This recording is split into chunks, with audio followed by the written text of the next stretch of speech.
છું. Yes, thank you Sangitaben, thank you. અમે ગઈ વખતે પહેલી સીએમપી કરી અને બહુ ઓછા સમયમાં અમે તૈયાર કર્યું, 2 દિવસના ટાઈમમાં. પણ બહુ અમે લગભગ 50 જેટલા એક સાથે થઈ શક્યા હતા. અને બહુ સરસ, કારણ કે એ લોકોને એટલી બધી સરસ ફિલિંગ આવી. અને ખાસ તો જે સીએફએલ નક્કી કર્યું છે ને કે બધા બધી જગ્યાએ એક જ સમયે જે કરવાનું હોય ને, એના જે વાઇબ્રેશન્સ આવે છે ને એ એક્સ્ટ્રા ઓર્ડિનરી હોય છે. એટલે એને લીધે બધાને બહુ મજા આવી. 2-3 નવા પણ જોડાયા અને તરત જ કહ્યું કે ફરી ક્યારે મળીશું. તો સાથે સાથે રાજકોટ વાસીઓને હું એ પણ કહી દઉં કે ફરીથી આપણે 26 મે મળી રહ્યા છે. તો ખાસ રાજકોટ આસપાસ, રાજકોટ વાળા બધા ખાસ આવજો. અને આને લીધે જે ફિલિંગ આવશે ને એ આપેલું કહે ને કે ગુંગે કી શર્કરા. ઘણીવાર એવું થાય કે જે ઊંઘો હોય ને એ સાકરનો સ્વાદ ન કહી શકે કે કેવું હોય.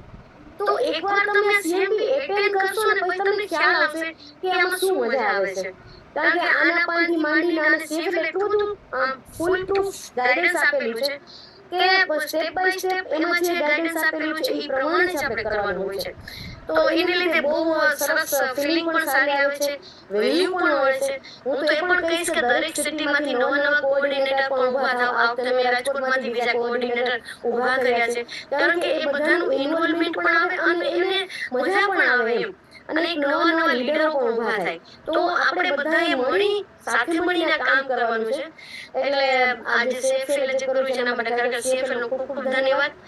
અને બસ આવું કંઈક કંઈક નવું નવું મળતું રહે તો અમે બસ ખુશ છીએ. અમે બધા બહુ ખુશ છીએ. Thank you, thank you, thank you. Yes. મને રિંકુબેન પણ દેખાઈ રહ્યા છે અમારા બરોડા